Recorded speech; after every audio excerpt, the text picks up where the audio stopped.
Apa keburukan mati bunuh diri? Okey, ramai orang dia fikir bunuh diri ni adalah jalan untuk mengakhiri penderitaan dia. Tapi dalam Islam, bunuh diri ni bukan penyelesaian tau. Tapi dia akan membuka pelbagai musibah-musibah yang besar selepas tu. So antara keburukan bunuh diri saya boleh bagi 4 lah. Pertama, bunuh diri adalah dosa besar. Nyawa ni bukan milik kita. Nyawa kita ni adalah amanah daripada Allah SWT.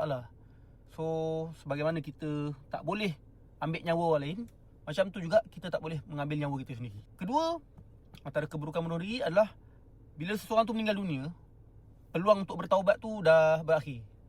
So selagi kita masih hidup ni, sebesar mana pun dosa kita, pintu taubat tu masih terbuka. Tapi bila nyawa dah tak ada, kita dah bunuh diri, peluang tu dah tak ada. So yang rugi siapa? Kita. Sebab kita telah mengakhiri peluang kita untuk bertaubat pada Allah SWT. Ketiga, bunuh diri ni sebenarnya dia bukan melukakan diri kita je tau, tapi dia telah meninggalkan luka yang sangat dalam kepada mak ayah kita, pasangan kita, anak-anak kita ke, kawan-kawan kita ataupun orang-orang yang sayang kita lah kat dunia ni. Dan kesedihan tu diorang terpaksa tanggung seumur hidup.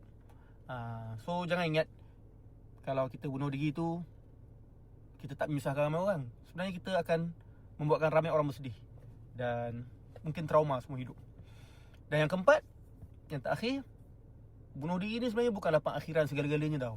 Sebab selepas kita mati, kita tetap akan bertemu Allah. Lepas tu kena hisap dalam setiap amalan kita. Sebab itulah penyelesaian kepada ujian hidup itu bukanlah dengan menamatkan kehidupan kita ni, tapi dengan kembali pada Allah SWT, minta pertolongan daripada Allah SWT, bertaubat dan sabar, bertahan.